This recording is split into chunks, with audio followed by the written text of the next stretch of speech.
E eu quero chamar a atenção de todo mundo que está em casa. Você já imaginou quais são as consequências do bullying? Nas últimas semanas, o caso de um garotinho australiano viralizou na internet, causou aí uma grande comoção. Entenda a história revendo uma reportagem do Jornal da Record. Quaden Bales, de 9 anos, foi flagrado aos prantos.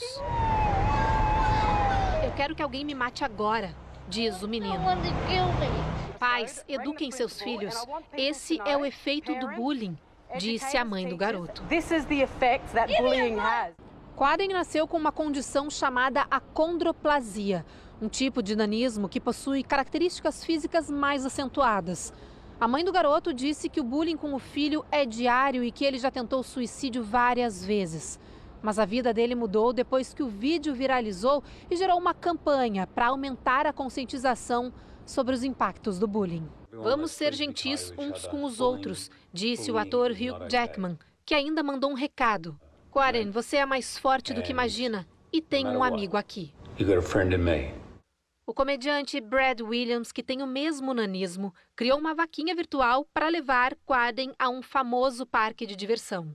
O menino também ganhou uma viagem para Singapura para aprender artes marciais em um projeto que luta contra o bullying. A corrente de amor fez Quaden aparecer na rua sorrindo nesta sexta-feira. Ele disse que saiu do pior dia da vida dele para o melhor, conta a mãe. E olha aí, é sobre bullying que a gente vai conversar agora no nosso quadro Entrevista.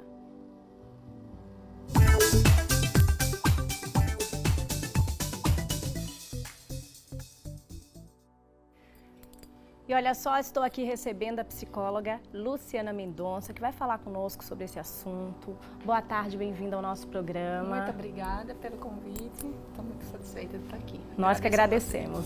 Ó, a gente viu aí o caso do menino australiano que sofreu bullying, né, e a gente acaba, né, sentindo com ele todo o sofrimento, né, e na reportagem ficou claro que, lamentavelmente, inclusive, segundo os pais, ele pensou já em morrer.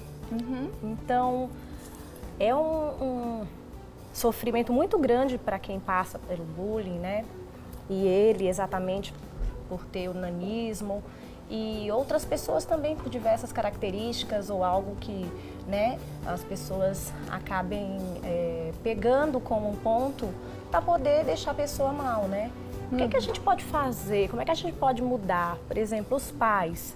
No caso do filho que sofre, que chega em casa contando os pais, como eles devem reagir?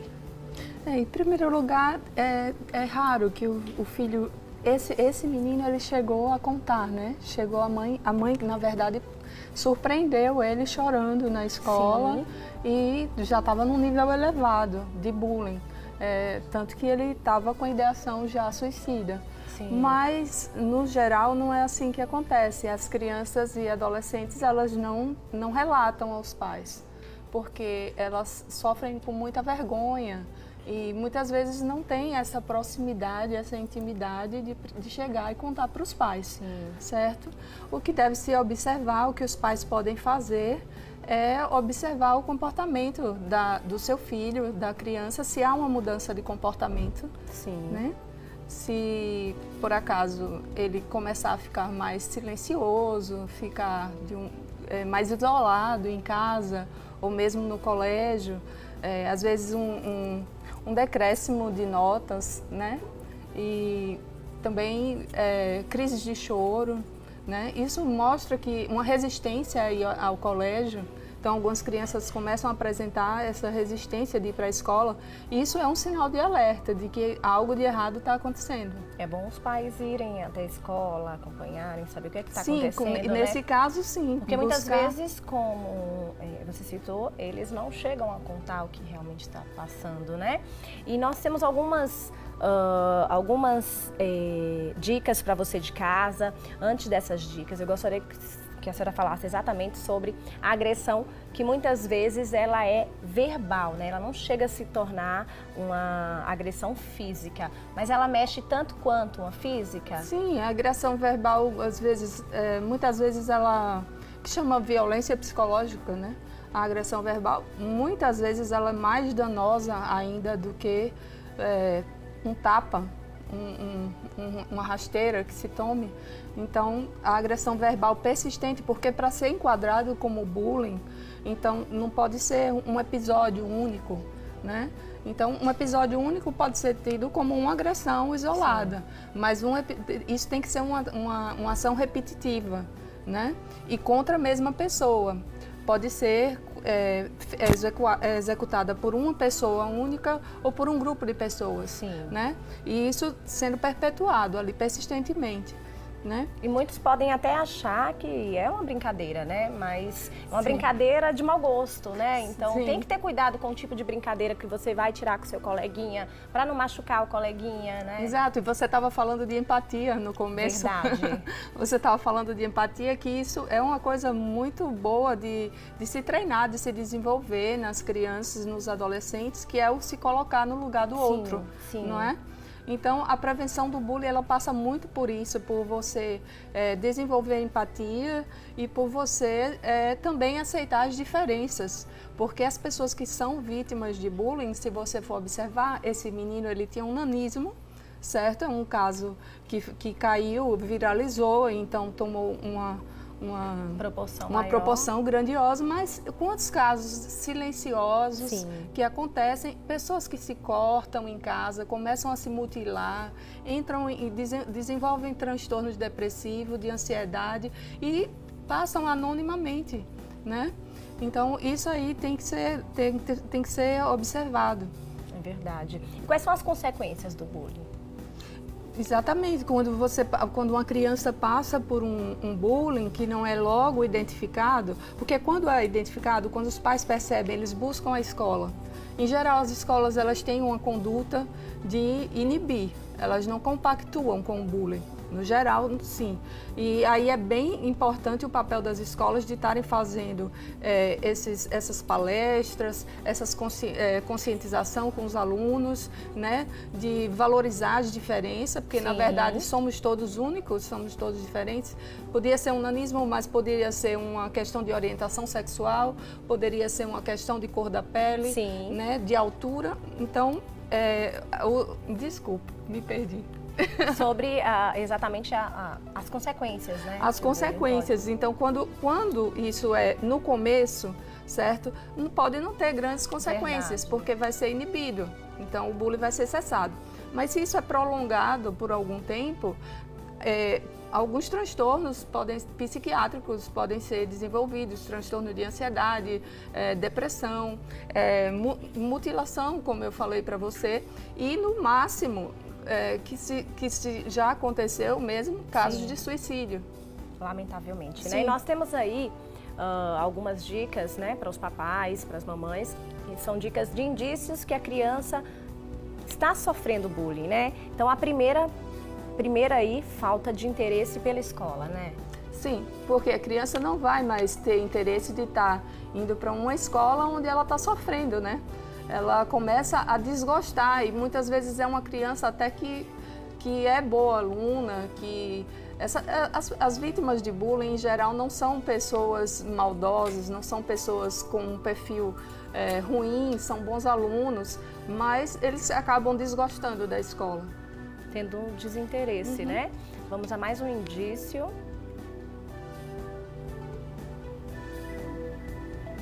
Isolamento. O isolamento. Esse isolamento, ele vem por conta do sentimento de impotência, né? Então, e pelo auto-julgamento depreciativo, né? A pessoa, de tanto ouvir críticas destrutivas, ela começa a ter um rebaixamento na autoestima dela. Então, ela começa a se isolar, começa a se achar não digna de pertencer ao grupo. Então, ela se isola. Sim. Mais um indício agora. Queda no rendimento escolar.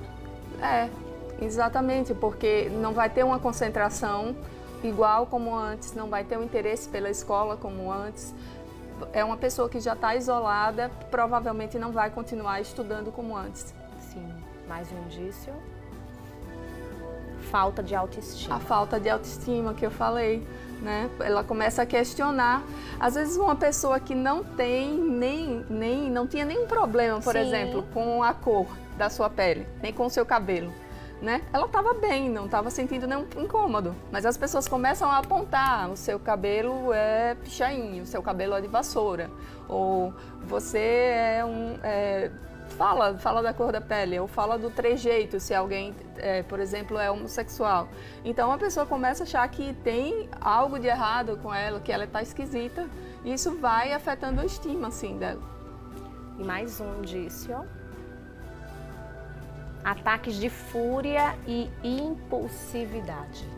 A raiva que fica guardada, né? Porque diante da impotência, diante de não poder agir, né? Com aquele grupo, porque o grupo ou uma pessoa isolada, que são os praticantes do bullying, eles, em geral, eles têm o quê? Ou uma força maior, Sim. uma altura maior, ou eles têm um poder maior, e aí seria em questão de ser o popular da escola, em popularidade.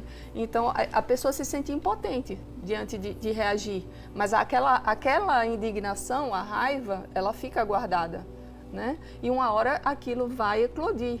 Uma hora ele vai querer se rebelar, vai querer, né? Você vê que nos Estados Unidos é comum esses tiroteios até, Sim. esses atentados, né? É verdade. E nós mostramos aí a matéria do garoto que é australiano, e ao final da reportagem foi citado que o que seria o pior dia da vida dele acabou sendo o melhor, porque ele conseguiu, né, ter forças através de uma corrente do bem, né, uma rede de apoio, inclusive ídolos, né, que ele tinha, que se manifestaram apoiando. E isso é muito importante, não é? Que é exatamente voltando àquele tema da empatia. Quando todo mundo começa a se colocar no lugar dele, né, e sentir que ele está precisando de ajuda simplesmente porque as pessoas que estavam, né, com ele acabaram ofendendo. E é um sentimento muito difícil, né, de lidar, porque muitas vezes as pessoas acabam levando isso para a vida inteira, né? Sim. Tem muitas crianças, muitos adultos que chegam em consultório com questões de bullying que foram lá atrás, lá na adolescência, né? Mas esse menino, quando disse que se tornou o dia mais feliz da vida dele, então veja que houve um resgate do valor dele, sim, né? Um resgate da estima que estava rebaixada e do valor que estava rebaixado. É verdade. E muitas vezes isso nem consegue ser feito, porque a pessoa já está tão traumatizada que ela passa a desacreditar em si mesma, né? Sim, passa a desacreditar, mas há sempre tempo, sim, de fazer esse resgate. Então é muito importante que a plateia, quando tem o bullying, tem o agressor, tem a vítima e tem a plateia. Sim. Né? Que essas pessoas, elas deem um apoio, deem um suporte, não sejam coniventes. Perfeito. E é isso que, né, a gente está aqui dando alguns indícios. A partir desses indícios, você observar nos seus filhos. Então, assim, quando os pais perceberem que o filho, né, está sofrendo com o bullying, qual é o procedimento? Inicialmente, procurar a escola, procurar saber o que está acontecendo, conversar com o filho, né? Muitas vezes, dependendo da gravidade do bullying, ele já é um crime previsto em lei, né? Já é um crime, né? Como se tratam de pessoas menores de idade, então as penas elas vão desde trabalho voluntário, receber reabilitação, reeducar esse adolescente, essa criança, porque ele não está educado. E muitas vezes ele também é uma vítima, ele também está vindo de um lar desassistido, desamparado. Muitas vezes, em se tratando, tem escolas públicas, escolas particulares, mas nas escolas particulares, essas crianças elas podem estar o dia inteiro entregue aos computadores, em jogos, e são pessoas que têm as suas fragilidades, os seus recalques também. Sim. É uma pessoa que também precisa de ajuda, precisa de terapia. É isso. Quero agradecer pela entrevista, né, por todas as orientações que foram passadas. Espero que tenha, né, alertado você que é papai, você que é mamãe, para ficar mais atentos aí, né, aos comportamentos dos filhos, ver se algo mudou, se tem algo que está bem diferente. E aí, né, espero que tudo que foi dito aqui possa ter te ajudado a lidar com essas situações, que são situações aí bem complicadas e que surgem exatamente através do bullying. Tá, muito obrigada, espero que eu tenha ajudado de alguma forma. Com certeza. E assim a gente encerra o quadro Entrevista.